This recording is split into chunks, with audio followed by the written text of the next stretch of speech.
Yleislakon alkaessa oli Helsingin satamissa useita kymmeniä aluksia, monet niistä jo valmiiksi lastattuina.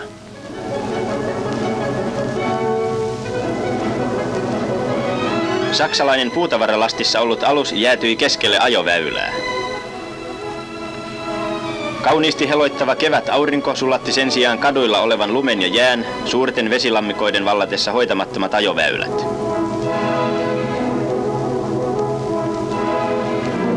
Kun ajotielle ei lopulta ollut menemistä, ajettiin tyhjäksi jääneitä raitiotiekiskoja pitkin. Pääkaupunkilaisille niin rakkaiksi käyneet raitiotiekiskot jäätyivät umpeen. Tyhjiä pysäkkejä katsellessaan totesi kaupunkilainen liikennelaitoksen tuottavan vihdoinkin voittoa.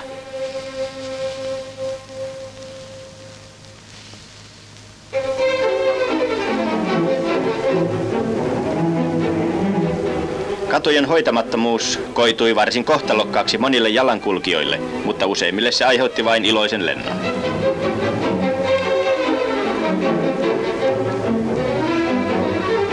Näistä liukkaista kaduista aiheutuikin niin sanottu operaatio hiekkalaatikko. Katujen hiekoitus koetettiin hoitaa yksityisyritteliäisyydellä. Ruotsalaisen kauppakorkeakoulun edessä syntyi asiasta pienoinen tappelu nujakkakin, josta mukaan ehtinyt poliisikin sai osansa.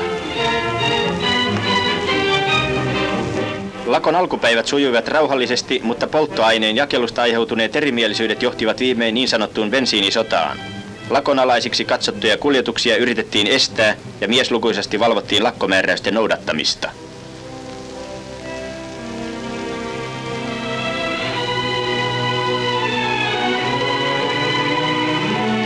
Lahdessa katkaistiin bensiiniasemilta sähkön saanti ja vastavetona siellä turvauduttiin käsinpumppaukseen.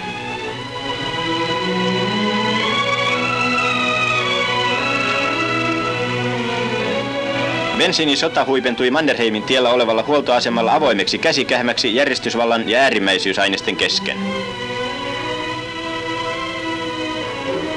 Kun väkeä alkoi kerääntyä aseman ympärille, kutsuttiin paikalle poliisivahvistuksia, joiden tehtävänä oli turvata bensiinin jakelu. Alkaneesta sanaharkasta kehittyi nopeasti yhteenotto, jossa lakkolaisten puolelta käytettiin oikein entiseen Pohjala-aseen kylätappelutyyliin halkoja ja jäälohkareita poliisin turvautuessa pamppuihin.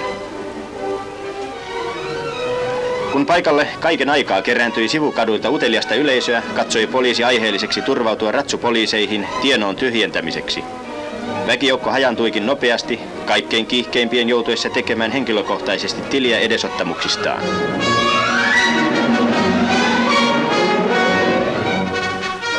Yleisenä toteamuksena on sanottava, että uteliaan yleisön saapuminen tapahtumapaikalle sai poliisin ikävään välikäteen sen yrittäessä erottaa vastuuttomat hulinoitsijat rauhallisista jalankulkijoista ja katselevasta yleisöstä, joten kolhaisuja saattoi osua viattomaankin päähän.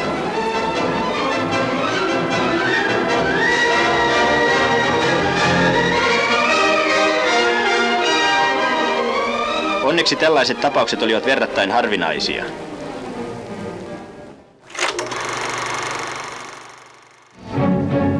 Unkarin ja Itävallan välisen rajan ylitse on paennut Unkarista tuhansia pakolaisia.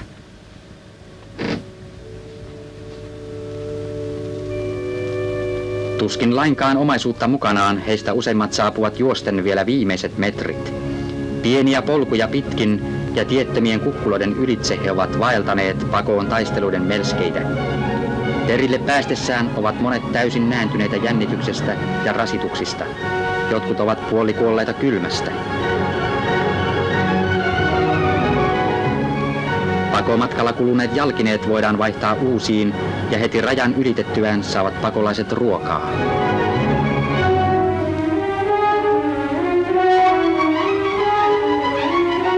Pakolaisia saapuu kaikkina vuorokauden aikoina. He uhmaavat pimeän yön monia vaaroja ja he uhmaavat jäistä virtaa.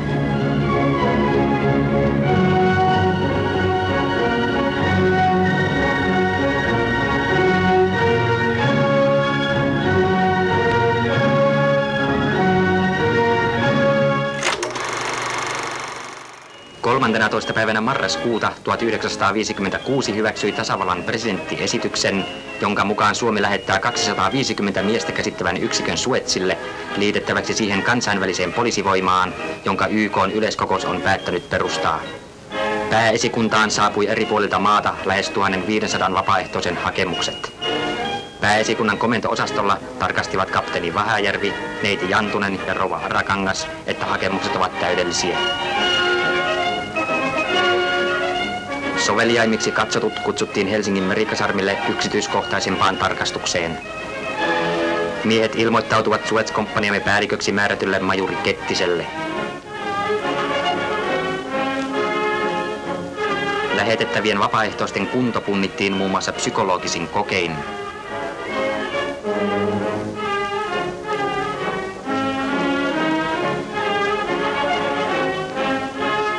Kutsutuille suoritettiin myös monipuolinen ja huolellinen lääkärin tarkastus. Niin fyysilliseen kuin henkiseen kuntoon nähden täytyy tämän komppanian olla valiojoukkoa.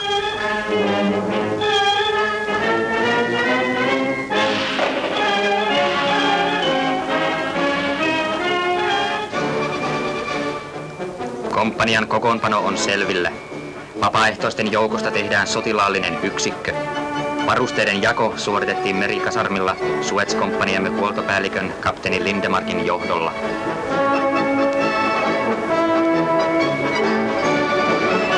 Kaikki varusteet ovat upouusia. Sotilaspuku on armeijamme uusinta mallia oleva kenttäpuku.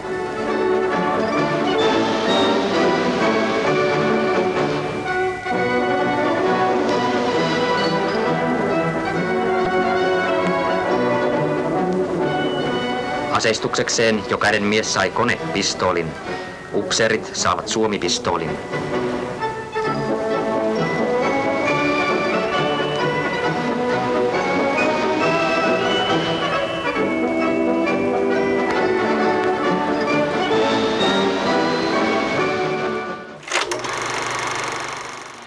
Näköradio on päivän puheenaiheena Suomessakin.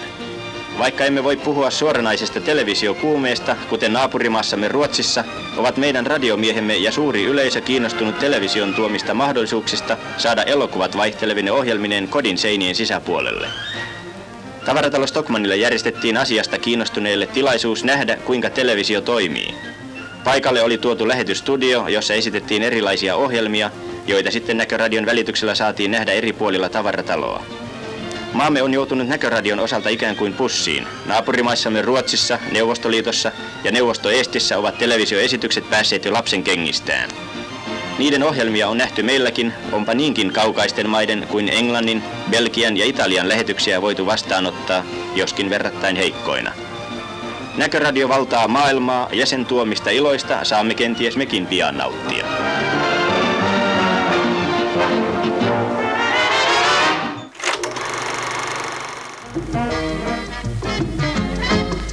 Suomen Mannekiinikoulu eli Ujojen koulu on jo 7 vuoden ajan toiminut Helsingissä ja pitänyt kursseja myös maaseudulla. Tyttö on tarkkana kuin kävyn syöjä ja kävelytyyli sen kun vain kehittyy.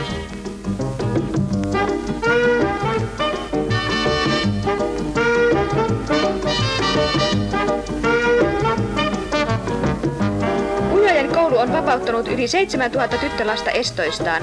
Ja uusia oppilaita riittää jatkuvasti.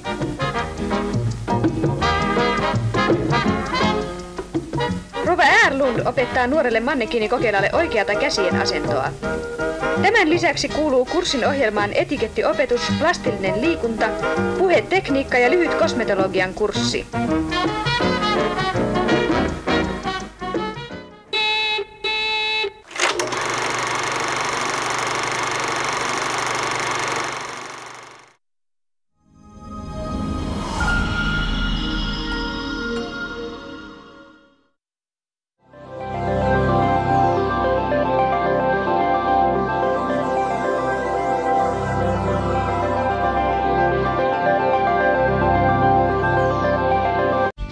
Hienosti hihnassa jatkuu taas kakkosella.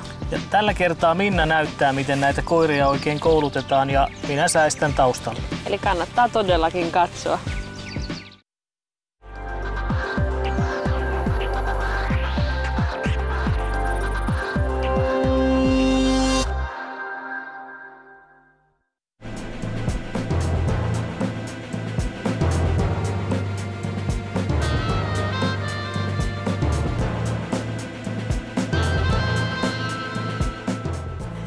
Pääministeri rämpii puolitotuuksien viidakossa.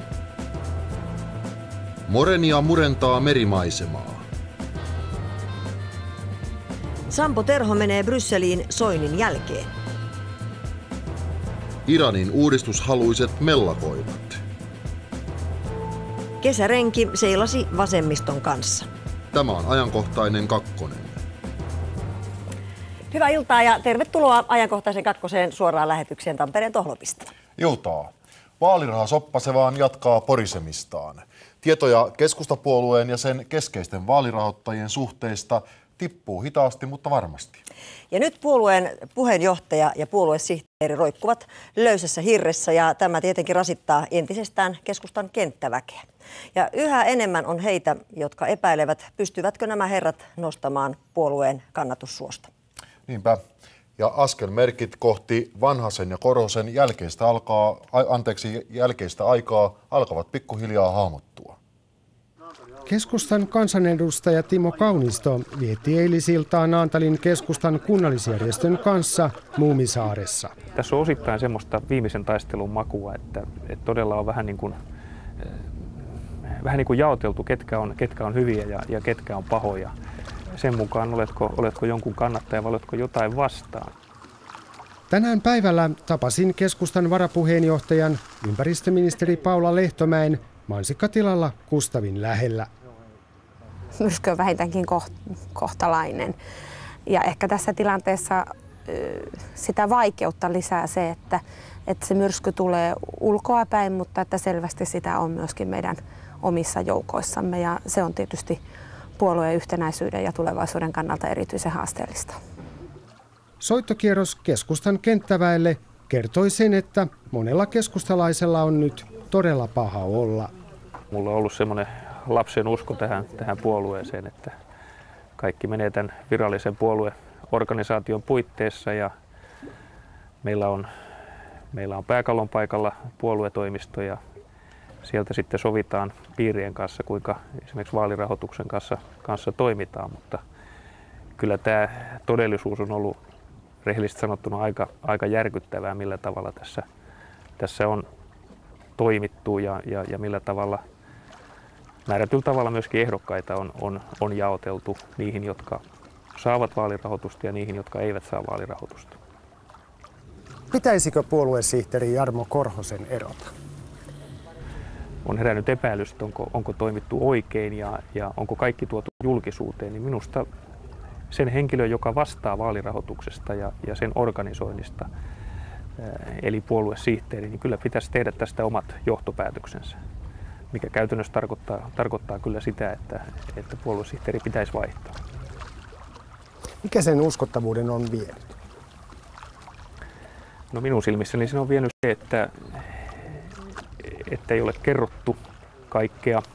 Kun on kysytty, että onko kaikki tässä, niin kaikki ei ole ollut tässä. On osallistuttu myöskin vaalirahoituksen jakamiseen. On kiistetty tietoja, jotka myöhemmin on osoittautunut paikkansa pitäväksi. On pesty käsiä sellaisesta toiminnasta, joka myöhemmin on osoittautunut, että kyllä ollaan oltu mukana.